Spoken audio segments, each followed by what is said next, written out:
My name's Jim Cochran, and you are watching Halagonia Sports on halagonia.ca. His ability to kind of lose his temper here and there. He's done it in the past. He's been suspended in the past. It was only a couple of games. You know, I say only a couple of games, but when you get suspended, you've done something bad. I saw it. Some of the hits that you've seen in the past, you say, oh, well, you know, he raised his elbow after he hit him with his shoulder, or he pulled up a little bit, or he rolled off. This was a clear-cut example of being dirty, intent to injure, and I think anybody that argues that is just trying to avoid the fact that it was done. Tam's obviously got some dental problems. He's obviously, his brain's been damaged a little bit. You know, everyone saw him convulsing that. You know what? It is an issue that's been around for a long time. It's in the press. It's happened with the hit behind the net there a few months ago. Patrice Cormier finally admits that, you know, headshots have to be addressed. But this isn't a case of a headshot. This is, you know what, he could have elbowed him in the face. He could have slashed him across the back of the legs. He could have punched him in the chest, whatever. But the issue here is his attitude. There's no respect. Patrice Cormier going out there and do what he did proves that he has no respect for his opposition whatsoever. And I think in this case, it's bad to have that injury, but it's about respect, and that's something that needs to be addressed just as much as concussions and headshots. I'm so tired of the NHL kind of trickling, and what goes on in the NHL trickling down through minor hockey. Like I would like to get to the point where the NHL is no longer sets the bar for everybody else, and you know, we all kind of, all the minor leagues kind of drain off of what the NHL does. And here with the CHL, with us, with the Q, it's like they have this style of play. They allow kind of this physicality because they're trying to prepare guys for the NHL. But there's only about one guy on every team goes to the NHL. If anything, we've seen it this year with the CIS. The vast majority of these guys come to the AUS, CIS. So I'd like the Q to really start to tighten down on these rules, or CHL, really tighten down on these rules and start preparing guys to play CIS hockey. And as we know, in CIS hockey, the rules are a lot more stricter than in Quebec, than in the CHL.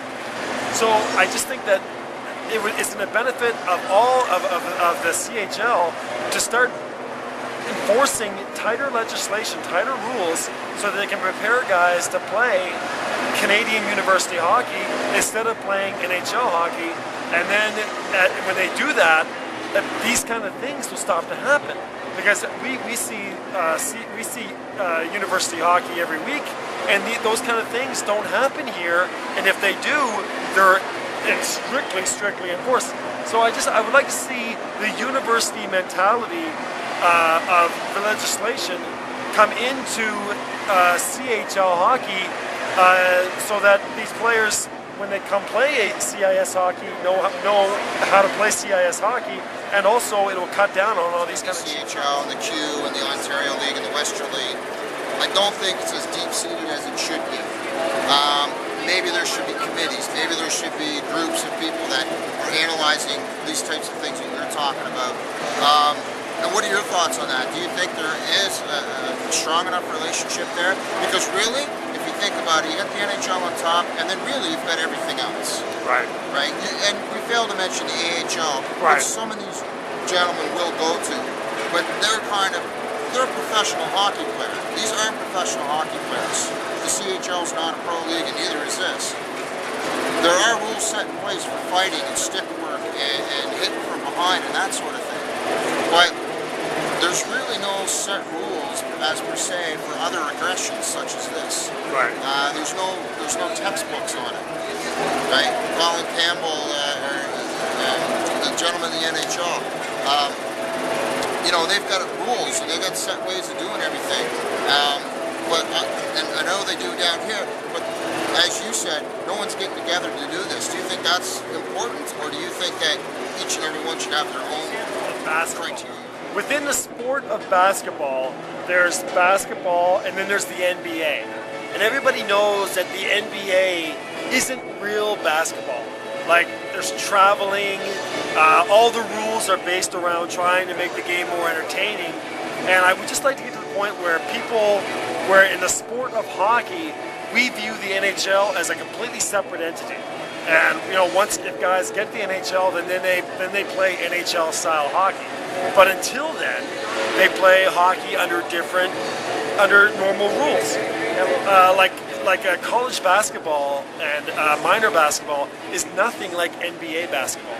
And I just wish we could get to the point where, that CHL hockey, Major Junior A hockey is more like what we see here with the CIS hockey, and that guys don't fight, because they know if they fight, they're going to get into some serious trouble. We haven't seen one fight this year with gloves off. It's because it's known that it doesn't happen. And I'm tired of the whole mentality, in the CHL, well, we have to have fighting and these kind of things because we're preparing guys for the NHL. No, you're not.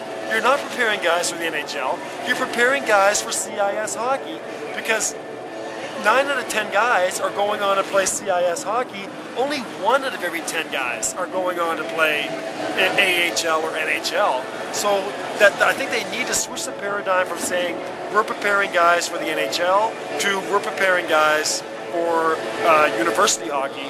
We failed to mention a very good league in the U.S. That's U.S. college hockey. They all wear shields. Right. All their leagues wear shields. Why? Because safety is a concern. Any high body contact infractions are frowned upon, and there's suspensions. Even if you don't hurt a guy, if you hit a guy up high and it's deemed that it was done intentionally or to injure the player, you're out of the game and you're suspended. It's automatic. Fighting, definitely not in that game. So skill in the actual game, fair hitting, and fast and passing, that's a part of that. College basketball, how many times have you heard that a player's been suspended because he was out late?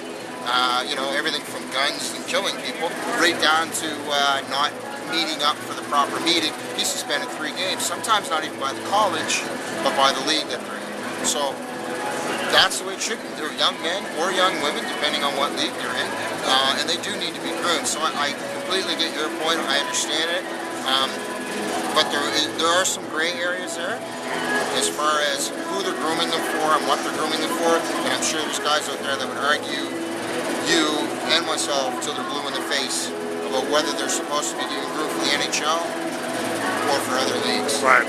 And it's going to be an ongoing thing until the powers that be decide that, violence in hockey, in a dirty fashion violence, doesn't belong. We're still going to have these types of hits, these types of accepted hits. Patrice, it's not that he was accepted exactly, but I guarantee you, whatever they give him won't be enough for somebody. Right. It'll be too much for others. Capellet, they had the Capellet hometown opinion of what happened to Patrice Cormier. And all the people said, well, he's feeling a lot of pressure. And he's got too much pressure on him. And then at the end, the guy who did the story said, it would be a good idea for the powers that be to help these young men deal with pressure. What a crock. An absolute crock to try to say that Patrice Cormier is a victim here of too much pressure and that's why he made that elbow. Give me a break. And it's that kind of powder puff journalism that is never going to lead to any kind of change in rules and tighter legislation. And if Patrice Cormier can't handle the pressure and he has to go dirty somebody, and he did it because he's stressed out, but he's not built to play hockey in Canada. Go someplace else. You know what, I liken it, I was doing my work today, and I likened it to a backwoods grudge where two boys grew up together, they never liked one another, now they're men, they're playing in a bush league game, and you did something to me on the weekend at a party, and all of a sudden I'm going to take it out on you, so I go out and I cheap shot you. That's what I liken it to. There was nothing about this that was because of stress, because of trying to win the game. None of that. This was him not controlling his emotions and him not being prepared to handle whatever the case might be. That comment by that gentleman is just trying to take attention away from the actual fact that what he did was dirty.